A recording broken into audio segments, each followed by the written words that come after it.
You're watching Advisor Talk with Frank LaRosa. It's the only podcast offering unfiltered guidance and direct advice for anyone in the financial services and wealth management industry. Learn more today at eliteconsultingpartners.com/podcast. And now, here's your host, Frank LaRosa. Hey everybody, welcome to Advisor Talk with Frank LaRosa. I am your host, Frank LaRosa. I am definitely a little under the weather today, fighting some major allergies, but it's poignant for today's call. Today I'm joined by a very special guest, someone that I've had on before, someone that actually wrote the foreword to my book Counterpunch, and himself is an author of one of the better books that I've read called Uncommon Leadership. Ben Newman is on the show today. Welcome, Ben. How you doing? Frank, always great to be connected with you and great to be back on the show. And you're right, you better have showed up. I mean, writing the foreword, you writing a great book, standard over feelings. There's no excuses. We got to show up. Head colds can't hold us back. Head cold can't hold us back. And all morning I was thinking, I heard Ben in my head like, hey man, you can't, that's like, you can't just cancel because you have a head cold, right? Your greater good and your purpose, which we're going to talk about today, is bigger than a head cold. It's bigger than allergies. So, but for those of you that don't know Ben, and he's going to get into some of his background because he was a financial advisor, which is why I think it's really great to have him on our show to go back to some of that. But Ben's a performance coach, and not just a performance coach, but he's a mental conditioning coach for the University of Alabama and also Kansas State University, and he's among the top 50 speakers in the country. So I'm bringing you the very best of the best, not only in mental conditioning, but someone that understands what my listeners, financial advisors for the most part, go through on a daily basis. So Ben, can you tell my audience, for those of you that maybe don't know you yet, just give a little bit of your background, and then I really want to focus on two questions surrounding what I call purpose, but you talk about called your burn. Absolutely. And, a lot of individuals, Frank, they see the jerseys, they see the championship rings, and they just think that I do a lot of work in sports. And a lot of people forget, or they don't know, that I actually started as an advisor, had a short stint, about 3 years as a paper broker in Chicago, just like Steve Carell right out of the TV show The Office. And then I was a financial advisor. And as an advisor, and I say this very humbly, not to impress anybody, but to impress upon the point, I was performing at a very, very high level, millions of dollars of life insurance, part of a team that at the time was managing over $250 million of money, which became the foundation for a practice that's now well over $1 billion. And so I understand what all of you go through as advisors. It is not easy. And I commend your work because of the courage and sacrifice that it takes to build a practice. One of the hardest industries. Being a financial advisor, people don't realize you're hearing things from clients. They're sharing goals and dreams with you, conversations they're not having with other individuals. So when I came into the business, I recognized the strength and power we had to have those deep-rooted conversations, which for me, Frank, was very deep and personal because of what I call my burn. A lot of speakers and coaches that do the work that I do, they talk about why and they talk about purpose, but they forget to talk about this underlying burn, this fire that actually ignites why and purpose, that then causes you to be more consistent in the daily action that drives success. We're creating the standard that drives success. And so for me, that burn was my mother. My parents were divorced at 6 months old. I never knew them together. Fast forward, my mother passes away 11 days before my 8th birthday. I'm telling a shorter version of the story today for the listeners that we spent time with previously.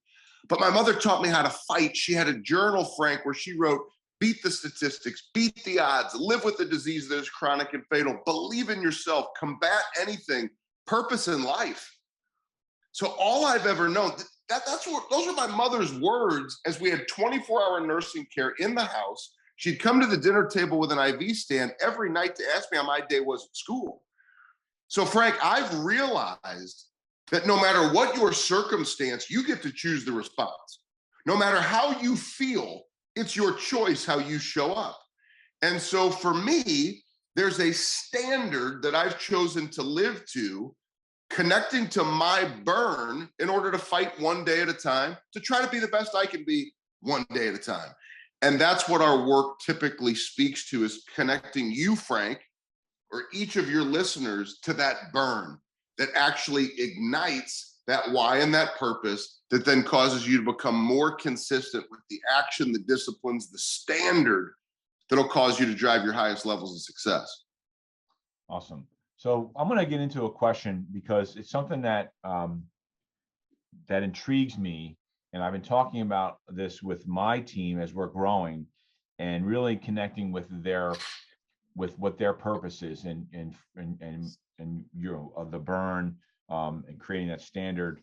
For me, I go back 11 years ago. I'll say I found my burn and my passion later in life, right? So when I was almost 40 years old, I sort of got my ego got the best of me, and arrogance got the best of me, and pushed the limits of what I should have been doing at my former job. I lost my job. I lost everything, right? And I lost, fortunately, I didn't lose my house. I didn't lose my family. So I didn't lose everything.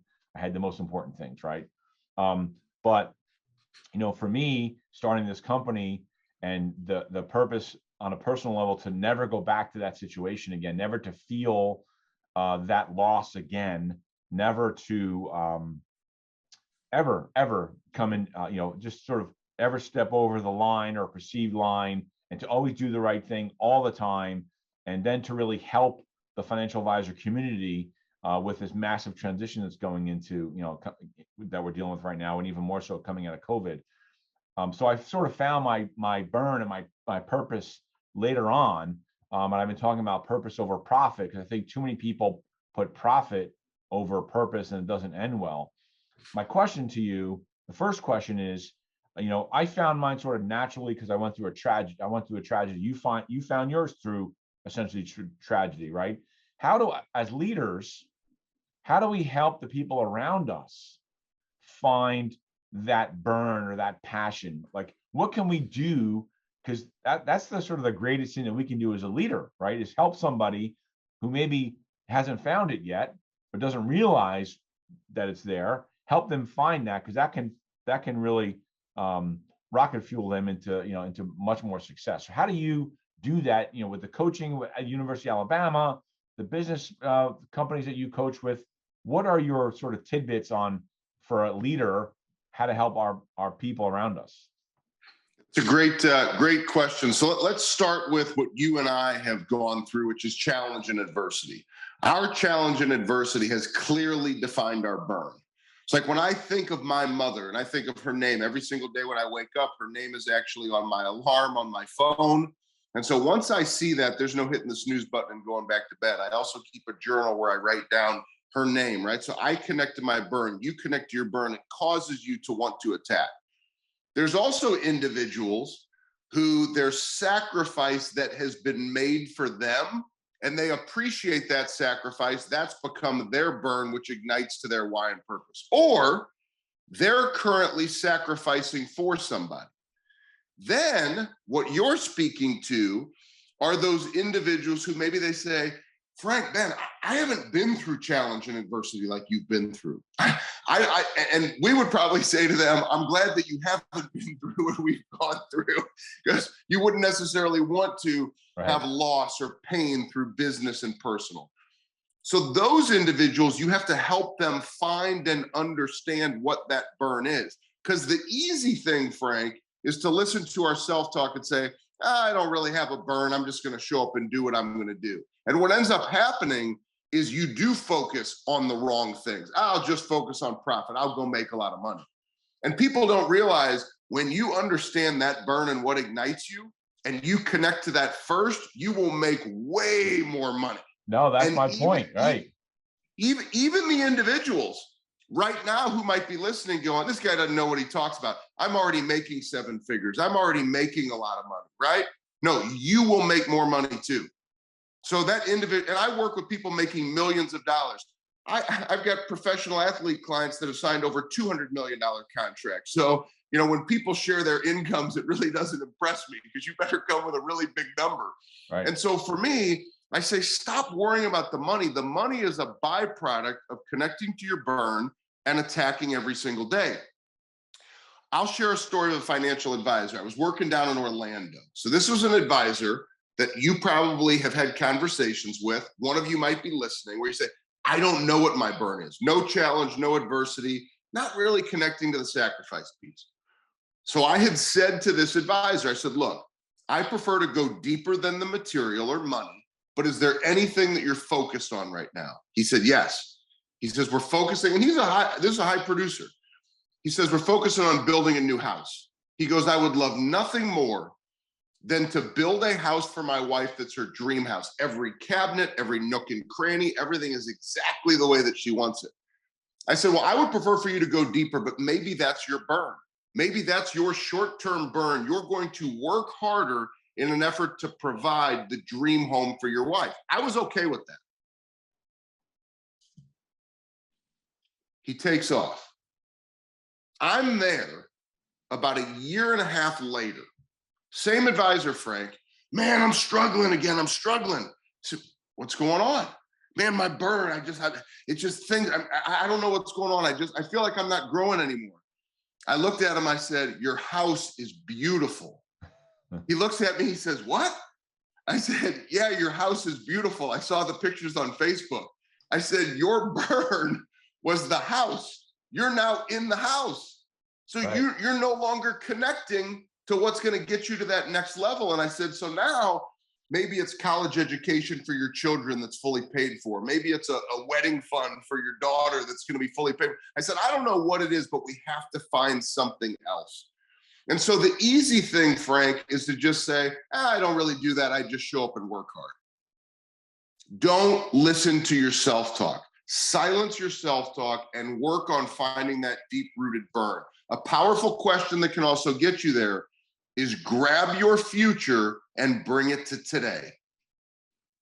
Once somebody starts to tell you what they want for the future, you then can engage in a conversation of the underlying deep-rooted fire or burn of why they want those things. And that's another way that you can help people find clarity for that burn that ignites their why and purpose. Awesome. For me, that's what I worry about, right? Someone's why or purpose is very short term. And then it's like, okay, then what do you do? Once you have that, then what? Right. So that's great. Grab your future into today. I love that saying. And I want to share something with you. We actually have coming up August 2nd through the 6th, the first time we've ever done it, we're doing a mental toughness forum. And it's 30 high-performing individuals from the world of business and in sports, from Tom Izzo, the basketball coach at Michigan State, to Ed Milet, Andy Frisella, Jim Rome, Shante Lowe, the Olympian, Dana Duckworth, the NCAA champion coach from Alabama. So, I mean, it's an incredible lineup. The reason, and it's actually free. If you go to mentaltoughnessforum.com, it's actually free, and maybe Frank can link that. Yep. But here's why I bring it up. All 30 plus of our speakers who are part of this virtual forum, it's all online, virtual forum. Frank, they're all clear on what their burn is. They may not call it their burn, but they know why they're doing what. So we can't accept the excuse that it's okay to just show up. We have to establish clarity of that deep-rooted fire if you're ever going to find out what your very best looks like. Awesome.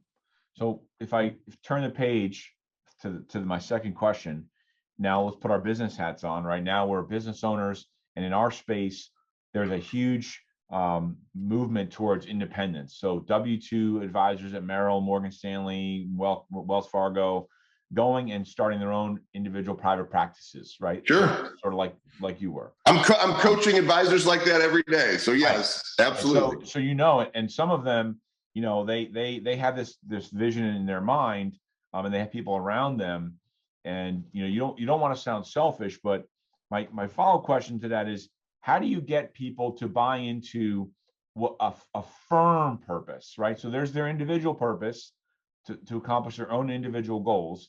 And maybe you can use the University of Alabama because you have people coming in and out all the time, students coming in and out. So how do you keep that, right? But how do you get, as a leader, the employees, your team, to buy into what the firm purpose is? Because it's not theirs, right? So they got to believe in it. But how do you do that as a leader to buy into the purpose, which then ultimately does, as I say too, ultimately will drive better profits, which is the end goal. So this is where I think there's been a major flip in terms of helping team members connect to culture or company identity that many leaders have missed. If you're not starting with what their individual burn is and purpose and why, and you don't understand that, and you haven't slowed down in the recruiting process to understand what that is, you're going to have a very difficult time getting those individuals to connect to culture and purpose as a team. Individuals innately have a tendency to want to be selfish. The world that we live in today, even more so. So I'm not saying that these individuals should remain selfish and never be part of a team, but I believe as leaders, we have to slow down and understand what's important to them before I ask them to commit or to connect to a culture or disciplines that you expect of them being part of your organization. And so it's easy. In the recruiting process, ask the deeper questions. Ask, what's the most significant challenge and adversity you've been through in your life? Frank, if you ask me that question in an interview, and I open up and I talk about my mom and my passion and wanting to fight for her legacy every single day and to be an example to my children the way my mother was an example to me. If you know that about me and you care enough to act and you ask and you tie back to what's important to me in my life and my story, I'm all in with you, Frank. But if all of a sudden I sit down in an interview and it's the appeal of, look at what we're doing. We've got $3 billion of assets under management. Join our organization. We've got this mission, this purpose, and you never ask me about me, the likelihood of that person engaging beyond just a short-term paycheck is probably not very likely. And I would share this with you. You know, coming from the Arete Syndicate, you know, where I was a speaker, and that's how you and I met for the first time, right? Because you had reached out after I did a keynote for the organization. Andy Frisella is one of the best at this. Andy Frisella gets to know his people. And Frank, that goes all the way to, I remember walking in to Supplement Superstores in St. Louis. I live in St. Louis where Andy Frisella lives. So they started Supplement Superstores, which then became First Form, and they still have Supplement Superstores. Every single customer that would walk through the doors, they're offering a water. They're asking about them. What are your goals? They knew I was coming in for protein powder pre-workout.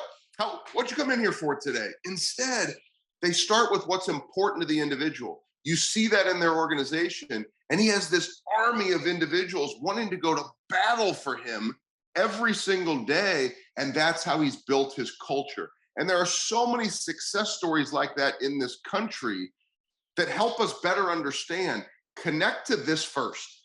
If you connect to somebody's heart and then you understand how they think, they will connect to your cultures, your values, and the disciplines that it's going to take for them to be a great part of your team. That's really interesting.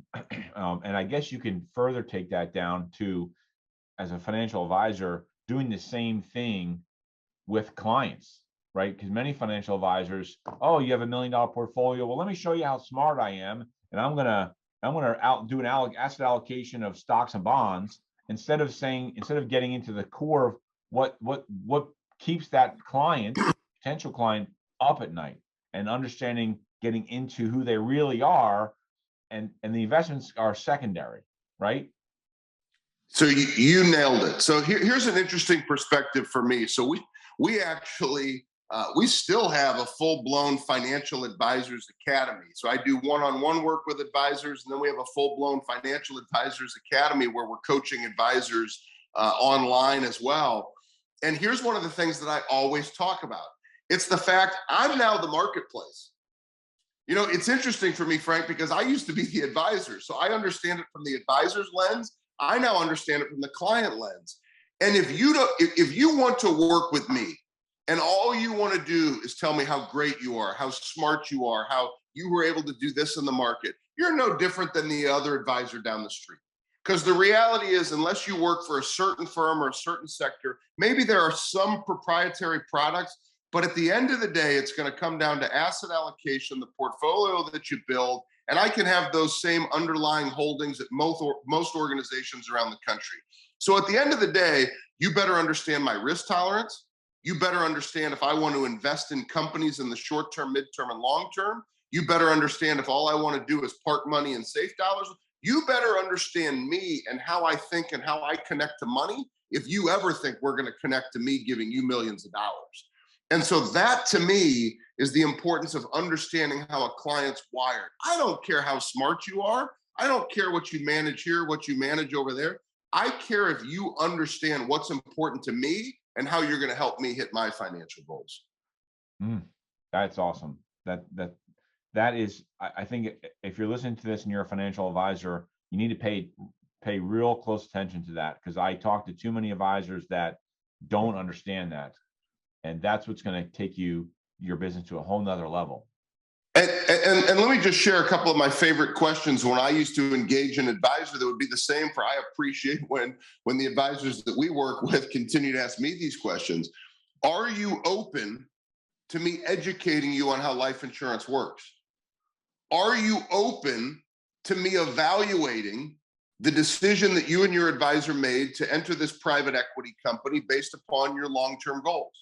Are you open to me evaluating the current holdings in your portfolio to make sure that it's in alignment with your goals, to make sure that it's expensed correctly, and everything is set up the way that you intend it is, so that long-term you're not sitting on the couch in retirement, staring at the TV, watching the news, and seeing what the ticker's doing, right? So those are the types of, are you open to me educating you? The moment somebody says, I would love, okay, I'm going to walk you through how life insurance works.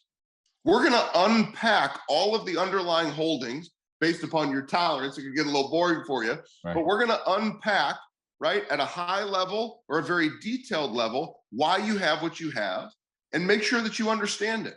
Are you open to that? And the moment they say they're open to it, it's an educational process. You're not even selling anymore, Frank, because the advisors who have high integrity, they educate and they do the right thing. There's no battles with your clients over product. The only time that the battles over product exist is, you know, that you're pushing for commission because you think that somebody can buy something from you or that you can sell it to them. The moment that you feel that, you have to stop. And I'm just saying this directly because I care that much. If you ever feel that in the sales process, just stop, because it's something that you're doing to force a product into a hole that doesn't exist. That's really good, because when I was an advisor, on occasion I found myself doing that, because maybe you believe in the product and they're not getting it, and then it comes across as very salesy. That's really great. Listen, I don't want to. This is a great call. I like to keep them, sort of very, very sharp and to the point. But I think there's 3 takeaways here. One, you need to find what your burn is. And some of that, look, you have to strip away your arrogance or your cockiness or your confidence, and really talk to yourself about what it is that drives you every day. And to your point, like, take a deep dive, like go deep into your emotions and figure out what's going to drive you every day as an individual. If you're a leader, your point about really understanding, yes, you might have a purpose for the organization, but if the people that are around you, their purposes don't fit into your purpose, right? Ed Milet talks about that, having a vision so big that everybody else's visions can fit within your vision. So I think as a leader, you should do that. And then as a financial advisor, and candidly, I wasn't even planning on going there today, but this is the nugget right here. You need to figure out what your clients, or potential clients' burn is, what makes them tick, who they are emotionally, not just how many zeros are in their checking account or in their investment account. So really think about that stuff.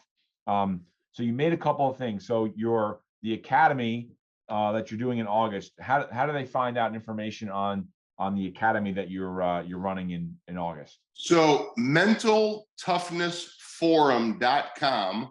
It's free virtual access. We'll send 6 to 7 videos a day throughout the week. You get an email in the morning and you kind of watch them on demand from all of our speakers. And then the Financial Advisors Academy or even some shorter term tools that you can use to really work on where you want to go in a deeper connected vision, BenNewmanCoaching.com. There's information on the burn and prize fighter days and all the different systems that we've built to help advisors like yourselves. Awesome. We will, by the way, we will tag, for everyone that's listening, we'll tag all that stuff in our post, and so you'll have all that information. Ben, thank you very much for the time. I appreciate it. You motivated me today to get my ass out of bed and do whatever I had to do and take all my allergy pills to get here today. So I really appreciate it. I hope my listeners appreciate it. Again, if you want to see us in person or in live, check out our YouTube channel, Advisor Talk with Frank LaRosa. And thanks for listening, Ben. Again, thank you very much. And I look forward to being part of that event as well, watching that event. It sounds very exciting. Thank you, Frank. I appreciate you and all your listeners. Let's all stay in this fight together. Awesome, Ben. Thank you. Thanks for watching Advisor Talk with Frank LaRosa. If you enjoyed this video, make sure to check out some of our other episodes. Don't forget to like, share, and subscribe to our channel, and we will see you back here next week.